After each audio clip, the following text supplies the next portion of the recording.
ਆਮ ਬੰਦਾ ਸੀਬੀਆਈ ਕਿਵੇਂ ਜਾ ਸਕਦਾ ਦੱਸ ਦੋ। ਇਨਸਾਫ ਦਾ ਤਗਾਜ਼ਾ ਅੱਡ-ਅੱਡ ਹੈ, ਕੈਟਾਗਰੀਆਂ ਬਣਾਈਆਂ ਇਹਨਾਂ ਨੇ ਇਨਸਾਫ ਦੀਆਂ। 99% ਲੋਕ ਲੋਅਰ ਨੇ ਜਿਹੜੇ ਸੀਬੀਆਈ ਤੱਕ ਅੱਜ ਤੱਕ ਪਹੁੰਚ ਹੀ ਨਹੀਂ ਕਰ ਸਕੇ। 99% ਲੋਕਾਂ ਨਾਲ ਇਹਦਾ ਮਤਲਬ ਬੇਇਨਸਾਫੀ ਹੋ ਰਹੀ ਹੈ।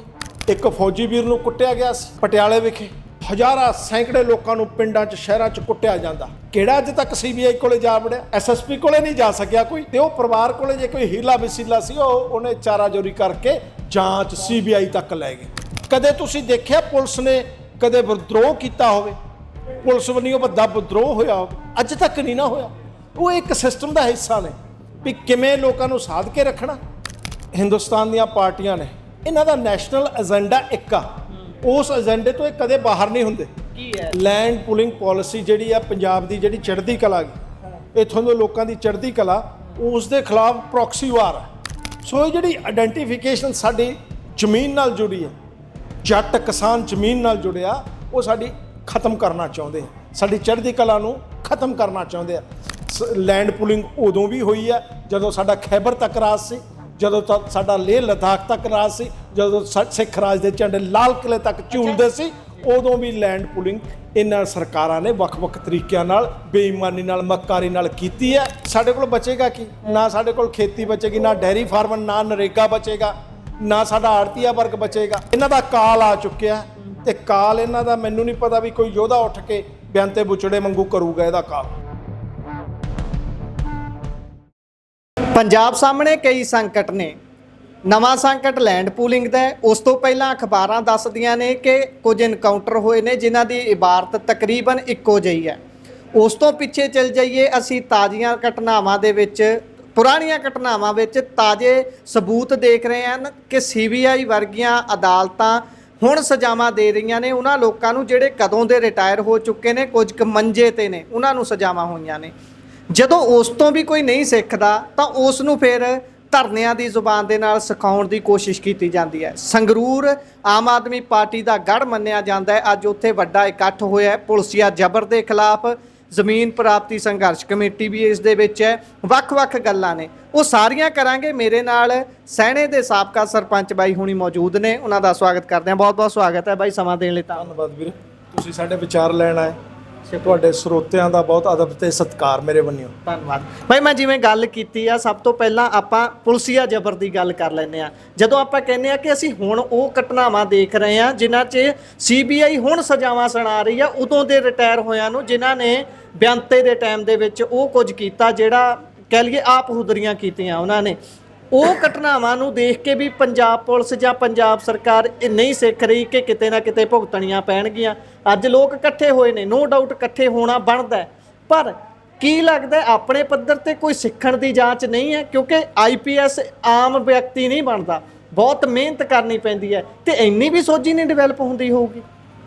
ਦੇਖੋ, ਤੁਸੀਂ ਗੱਲ ਕੀਤੀ ਹੈ ਇਨਸਾਫ ਦੀ, ਤੁਸੀਂ ਗੱਲ ਕੀਤੀ ਹੈ ਪੁਲਸੀਆ ਰਾਜ ਦੀ, ਤੁਸੀਂ ਗੱਲ ਕੀਤੀ ਹੈ ਸੀਬੀਆਈ ਦੀ। ਸੀਬੀਆਈ ਕੀ ਹੈ? ਸੀਬੀਆਈ ਕੋਈ ਧਰਮਰਾਜ ਨੇ ਬੰਦੇ ਉਤਾਰੇ ਆ? ਉਹ ਸਿਸਟਮ ਦਾ ਹਿੱਸਾ। ਸੋ ਕਦੇ ਵਿਰੋਧੀ ਪਾਰਟੀਆਂ ਸੀਬੀਆਈ ਨੂੰ ਤੋਤਾ ਕਿਸੇ ਸਰਕਾਰ ਦਾ ਕਹਿੰਦੀਆਂ, ਸੀਬੀਆਈ 'ਚ ਜਾ ਕੇ ਸਾਨੂੰ ਇਨਸਾਫ ਕਿਵੇਂ ਮਿਲ ਜੂ?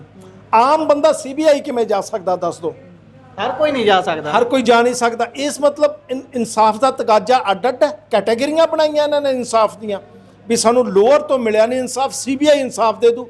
ਫਿਰ ਇੱਥੇ ਸਾਡੇ ਨਾਲ ਬੇਇਨਸਾਫੀ ਹੋ ਰਹੀ ਹੈ ਦਾ ਮਤਲਬ 99% ਲੋਕ ਲੋਅਰ ਨੇ ਜਿਹੜੇ ਸੀਬੀਆਈ ਤੱਕ ਅੱਜ ਤੱਕ ਪਹੁੰਚ ਹੀ ਨਹੀਂ ਕਰ ਸਕੇ। ਸੋ 99% ਲੋਕਾਂ ਨਾਲ ਇਹਦਾ ਮਤਲਬ ਬੇਇਨਸਾਫੀ ਹੋ ਰਹੀ ਹੈ।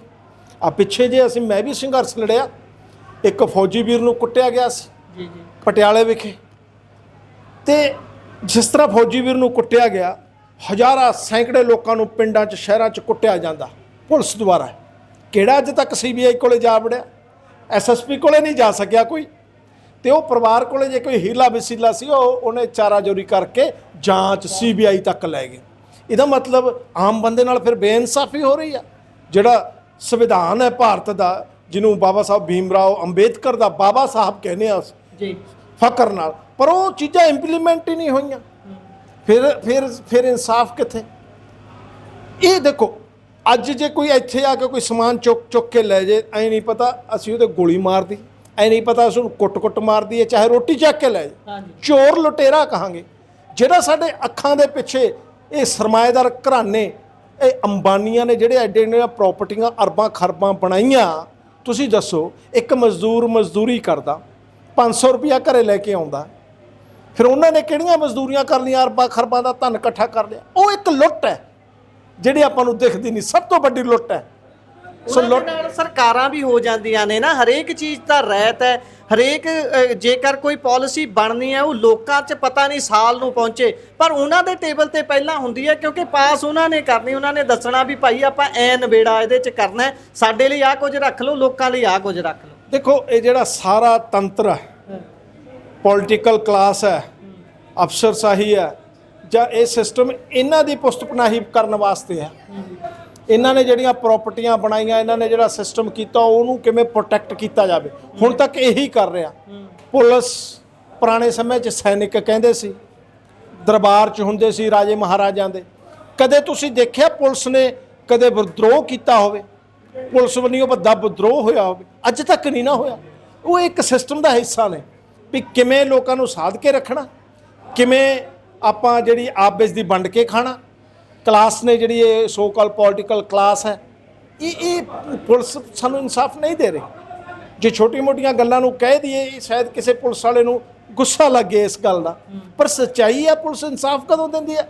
ਇੱਥੇ ਭਾਈ ਇਹਦੇ ਵਿੱਚ ਹੀ ਗੱਲ ਹੈ। ਹੁਣ ਪੁਲਿਸ ਦੀ ਜਦੋਂ ਗੱਲ ਕਰਦੇ ਆ, ਪੁਲਿਸ ਇੱਕ ਰਾਜ ਉਹ ਸੀ ਜਦੋਂ ਦੀ ਆਪਾਂ ਪਹਿਲਾਂ ਗੱਲ ਕੀਤੀ ਕਿ ਹੁਣ CBI ਦੇ ਵਿੱਚ ਜਾ ਕੇ ਮਾਮਲਿਆਂ ਦੇ ਵਿੱਚ ਫੈਸਲੇ ਆ ਰਹੇ ਨੇ। ਹੁਣ ਫਿਲਮ ਬਣਾਈ ਜਾਂਦੀ ਹੈ ਦਲਜੀਤ ਦੇ ਵੱਲੋਂ ਪੰਜਾਬ 95, ਉਹ ਫਿਲਮ ਨੂੰ ਰੋਕ ਲਿਆ ਜਾਂਦਾ ਹੈ। ਫਿਰ ਉਹਦੇ ਵਿੱਚ ਇਹ ਗੱਲ ਕੀਤੀ ਜਾਂਦੀ ਹੈ ਕਿ ਉਹ ਕਾਂਗਰਸ ਦੇ ਦੌਰ ਨੂੰ ਦਰਸਾਉਂਦੀ ਫਿਲਮ ਹੈ, ਜੇਕਰ ਭਾਜਪਾ ਉਹ ਤਾਂ ਉਹਦਾ ਲਾਹਾ ਲੈ ਸਕਦੀ ਹੈ, ਉਸ ਨੂੰ ਉਹ ਰੋਕ ਰਹੀ ਹੈ। ਕਹਿੰਦੇ ਤੁਸੀਂ ਹੋਰ ਚਲਾਉਣੀਆਂ ਨੇ, ਜੇ ਹੋਰ ਚਲਾਉਣੀਆਂ ਨੇ ਇਹਨੂੰ ਨਾ ਛੇੜੋ, ਇਹਦੀ ਗੱਲ ਨਾ ਕਰੋ। ਫਿਰ ਇਹ ਕਿੱਥੋਂ ਸਮਝੀਏ ਵੀ ਅਸਲ 'ਚ ਰੋਕ ਕੌਣ ਰਿਹਾ ਫਿਰ ਪਿੱਛੇ? ਦੇਖੋ, ਜਿਹੜੇ ਸੰਘਰਸ਼ ਉੱਠਦੇ ਆ, ਜਿਹੜਾ ਸਮੁੱਚਾ ਹਿੰਦੁਸਤਾਨ ਦੀਆਂ ਪਾਰਟੀਆਂ ਨੇ, ਇਹਨਾਂ ਦਾ ਨੈਸ਼ਨਲ ਏਜੰਡਾ ਇੱਕ ਆ। ਉਸ ਏਜੰਡੇ ਤੋਂ ਇਹ ਕਦੇ ਬਾਹਰ ਨਹੀਂ ਹੁੰਦੇ। ਕੀ ਹੈ ਨੈਸ਼ਨਲ ਏਜੰਡਾ? ਕੀ ਹੈ ਵੀ ਜਿਵੇਂ ਸੈਂਟਰ ਨੇ ਗੱਲ ਕਹਿਤੀ, ਉਸ ਤੇ ਫੁੱਲ ਚੜਾਉਣੇ। ਕਦੇ ਕਾਂਗਰਸ ਨੇ ਵਿਰੋਧ ਕੀਤਾ ਇਸ ਗੱਲ ਦਾ ਵੀ ਭਾਈ ਅੰਮ੍ਰਿਤਪਾਲ ਤੇ NSA ਕਿਉਂ ਲਾਇਆ? ਕਦੇ ਕਾਂਗਰਸ ਨੇ ਵਿਰੋਧ ਕੀਤਾ ਵੀ ਜਿਹੜੇ ਗਰੀਬ ਮਜ਼ਦੂਰ ਕੁੱਟੇ ਜਾ ਰਿਹਾ ਘਰਾਂ 'ਚ ਵੜ ਚੰਦਭਾਨ ਜਿਹੜੇ ਸਰਪੰਚ ਕੁੱਟਿਆ, ਕਦੇ ਕਾਂਗਰਸ ਨੇ ਵਿਰੋਧ ਕੀਤਾ ਇਹ ਚੀਜ਼ਾਂ ਦਾ? ਜਾਂ ਜਿਹੜੇ ਵੱਡੇ ਵੱਡੇ ਸੰਘਰਸ਼ ਉੱਠੇ ਨੇ, ਫੇਕ ਇਨਕਾਊਂਟਰ ਹੋਇਆ, ਕਾਂਗਰਸ ਨੇ ਸਵਾਲ ਚੁੱਕਿਆ ਜਾਂ ਹੋਰ ਪਾਰਟੀ ਨੇ ਚੁੱਕਿਆ? ਇਹਨਾਂ ਦਾ ਨੈਸ਼ਨਲ ਏਜੰਡਾ ਇੱਕ ਆ। ਇਹਨਾਂ ਨੇ ਵਾਰੀ ਬੰਨੀ ਵੀ ਆ ਲੋਕਾਂ ਨੂੰ ਲੁੱਟਣ ਦੀ, ਵਾਰੋ ਵਾਰੀ ਲੁੱਟੀ ਜਾ ਰਹੇ ਨੇ, ਤੇ ਲੋਕ ਆਸ ਕਰਦੇ ਰਹਿੰਦੇ ਨੇ ਵੀ ਕੋਈ ਐਸਾ ਰਾਜ ਪ੍ਰਬੰਧ ਆਊਗਾ ਜੋ ਸਾਨੂੰ ਇਹ ਚੀਜ਼ਾਂ ਤੋਂ ਨਿਜਾਤ ਦਿਵਾਊਗਾ, ਪਰ ਉਹ ਹਜੇ ਦੂਰ ਦੀ ਕੌੜੀ ਹੈ। ਸੌਰੀ, ਉਹ ਰਾਜ ਪ੍ਰਬੰਧ ਜੇ ਮੈਂ ਕਹਾਂ, ਉਹ ਜਿਹੜਾ ਗੁਰੂ ਸਾਹਿਬ ਨੇ ਸਾਨੂੰ ਕਨਸੈਪਟ ਦਿੱਤਾ, ਰਾਜ ਕਰੇਗਾ ਖਾਲਸਾ, ਇਹ ਅਸੀਂ ਅਰਦਾਸਾਂ ਬੇਨਤੀਆਂ 'ਚ ਕਹਿੰਦੇ ਹਾਂ। ਇਹ ਜਿਹੜਾ ਸ਼ਬਦ ਆ, ਪਾਵਨ ਸ਼ਬਦ ਆ, ਅੱਜ ਹਿੰਦੁਸਤਾਨ ਦੀ ਗਵਰਨਮੈਂਟ ਹਿੰਦੂ ਭਰਾਵਾਂ ਨੂੰ ਇਹ ਸ਼ਬਦ ਨਾਲ ਡਰਾਉਂਦੀ ਹੈ। ਪਰ ਰਾਜ ਕਰੇਗਾ ਖਾਲਸੇ ਦਾ ਭਾਵ ਕੀ ਹੈ? ਖਾਲਸੇ ਦਾ ਜਦੋਂ ਰਾਜ ਸੀਗਾ, ਸਾਡਾ ਜਨਮ ਕਿਉਂ ਹੋਇਆ? ਖਾਲਸੇ ਦਾ ਸਾਡਾ ਜਨਮ ਹੋਇਆ ਹਿੰਦੂ ਭਰਾਵਾਂ ਦੀ ਰੱਖਿਆ ਵਾਸਤੇ। ਚਾਂਦਨੀ ਚੌਕ ਤੇ ਸ਼ੀਸ਼ ਕਿਹਨੇ ਦਿੱਤਾ? ਹਿੰਦੂ ਵੀਰਾਂ ਵਾਸਤੇ। ਅਸੀਂ ਹਿੰਦੂ ਭਰਾ ਜਿਹੜੇ ਨੇ ਸਾਡੇ ਪੰਜਾਬ 'ਚ ਮਾਈਨੋਰਿਟੀਜ਼ 'ਚ ਨੇ, ਅਸੀਂ ਵਾਅਦਾ ਕਰਦੇ ਹਾਂ ਵੀ ਅਸੀਂ ਰਲ ਮਿਲ ਕੇ ਰਹਿਣ ਵਾਲੇ ਲੋਕ ਆ। ਅਸੀਂ ਬਾਬੇ ਨਾਨਕ ਦੀ ਜਿਹੜੀ ਆ, ਨਾਨਕ ਨਾਮ ਚੜ੍ਹਦੀ ਕਲਾ ਤੇਰੇ ਭਾਣੇ ਸਰਬੱਤ ਦਾ ਭਲਾ ਮੰਗਣ ਵਾਲੇ ਲੋਕ ਆ। ਅਸੀਂ ਤੁਹਾਡੇ ਤੇ ਕੋਈ ਆਂਚ ਨਹੀਂ ਆਉਣ ਦੇਵਾਂਗੇ, ਪਰ ਇਹ ਜਿਹੜੇ ਸਿਸਟਮ ਆ ਉਹਨਾਂ ਨੂੰ ਵੀ ਪਛਾਣਨਾ ਪੈਣਾ ਵੀ ਸਾਡੇ ਨਾਲ ਵੀ ਖੜਨਾ ਪੈਣਾ। ਅੱਜ ਪੰਜਾਬ ਬਰਬਾਦ ਹੋ ਰਿਹਾ, ਜੇ ਪੰਜਾਬ ਹੀ ਬਰਬਾਦ ਹੋ ਗਿਆ, ਕਿਸਾਨ ਹੀ ਬਰਬਾਦ ਹੋ ਗਿਆ, ਮਜ਼ਦੂਰ ਇੱਥੋਂ ਦਾ ਬਰਬਾਦ ਹੋ ਗਿਆ, ਵਪਾਰੀ ਕਿਵੇਂ ਬਚੂਗਾ? ਵਪਾਰ ਵੀ ਉਹਨਾਂ ਦੇ ਨਾਲ ਹੀ ਹੈ ਨਾ। ਤੇ ਇਸ ਤੋਂ ਅਗਲੀ ਗੱਲ ਕਰਦੇ ਆ ਲੈਂਡ ਪੂਲਿੰਗ ਪਾਲਿਸੀ ਦੀ। ਲੈਂਡ ਪੂਲਿੰਗ ਪਾਲਿਸੀ ਪਹਿਲਾਂ ਯਕਦਮ ਧੜੱਲੇ ਦੇ ਨਾਲ ਆਉਂਦੀ ਹੈ, ਉਸ ਤੋਂ ਬਾਅਦ ਪ੍ਰਚਾਰ ਕਰਦਿਆਂ ਜਦੋਂ ਸਰਕਾਰ ਨੂੰ ਖਾਮੀਆਂ ਗਿਣਾਈਆਂ ਜਾਂਦੀਆਂ ਨੇ, ਫਿਰ ਆਏ ਦਿਨ ਇੱਕ ਦਿਨ ਦਾ ਗੈਪ ਪਾ ਕੇ ਲਗਾਤਾਰ ਕੈਬਨਿਟ ਮੀਟਿੰਗਾਂ ਹੋ ਰਹੀਆਂ ਨੇ।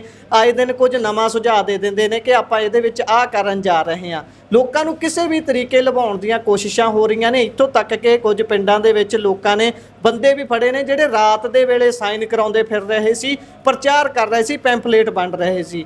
ਕੀ ਲੱਗਦਾ ਇੰਨੀ ਜ਼ਿਆਦਾ ਕਾਹਲੀ ਹੈ, ਇੰਨੀ ਕਾਹਲੀ ਦੇ ਨਾਲ ਵਿਕਾਸ ਆਇਆ ਹੋਇਆ ਇਹਨਾਂ ਨੂੰ ਵੀ ਆਪਾਂ 1.5 ਸਾਲ 'ਚ ਕਰਕੇ ਹੀ ਜਾਣਾ ਹੈ?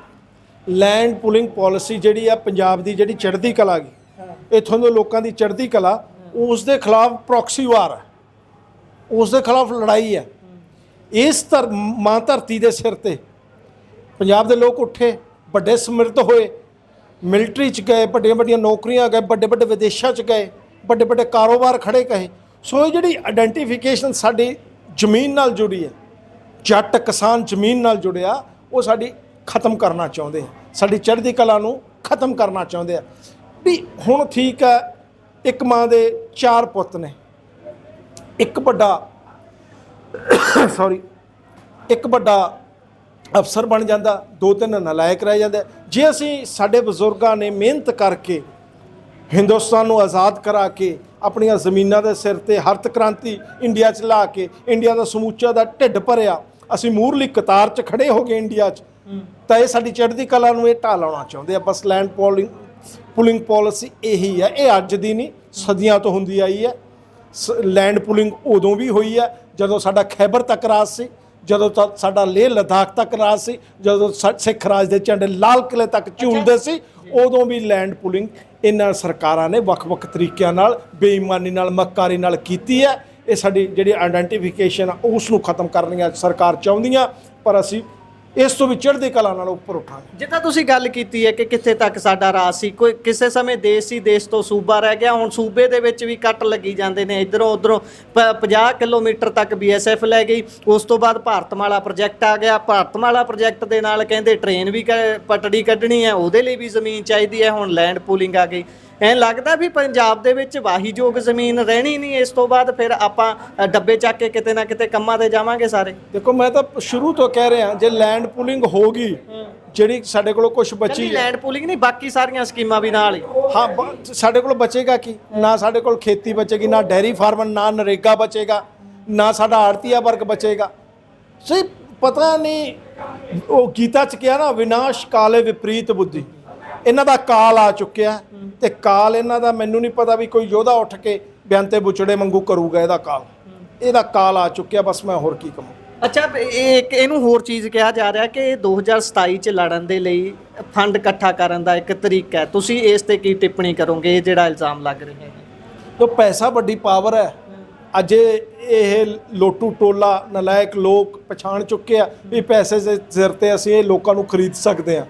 ਇਹ ਜਿਸ ਤਰ੍ਹਾਂ ਹੰਕਾਰ ਨਾਲ ਗੱਲ ਕਰਦੇ ਆ, ਲੋਕਾਂ ਦਾ ਮਜ਼ਾਕ ਉਡਾਉਂਦੇ ਆ, ਵਿਰੋਧੀ ਪਾਰਟੀਆਂ ਦਾ ਮਜ਼ਾਕ ਉਡਾਉਂਦੇ ਆ, ਪੰਜਾਬ ਦਾ ਮਜ਼ਾਕ ਉਡਾਉਂਦੇ ਆ, ਤੇ ਇਹ ਜਾਣ ਚੁੱਕੇ ਨੇ। ਇਹ ਜਾਂਚ ਚੁੱਕੇ ਨੇ ਵੀ ਪੈਸੇ ਦੇ ਬਲ ਤੇ ਦੁਬਾਰਾ ਪੰਜਾਬ ਦੀ ਸੱਤਾ ਪ੍ਰਾਪਤ ਕੀਤੀ ਜਾ ਸਕਦੀ ਹੈ। ਸੋ ਇਹੀ ਹੈ। ਕਿਸਾਨ ਆਗੂਆਂ ਨੂੰ ਹਮੇਸ਼ਾ ਹੀ ਮਾੜਾ ਕਹਿਣਾ, ਕਿਸਾਨ ਜਥੇਬੰਦੀਆਂ ਨੂੰ ਮਾੜਾ ਹੀ ਤੋਲਣਾ, ਇਹਨੂੰ ਨਹੀਂ, ਉਹ ਤਾਂ ਸਰਕਾਰਾਂ ਦੀ ਸ਼ੁਰੂ ਤੋਂ ਜਿਹੜੀ ਆ ਪਾਲਿਸੀ ਰਹੀ ਹੈ, ਜਿਹੜਾ ਉਹਨਾਂ ਦੇ ਖਿਲਾਫ ਉੱਠੂਗਾ ਉਹਨੂੰ ਮਾੜਾ ਕਹਿਣਗੇ।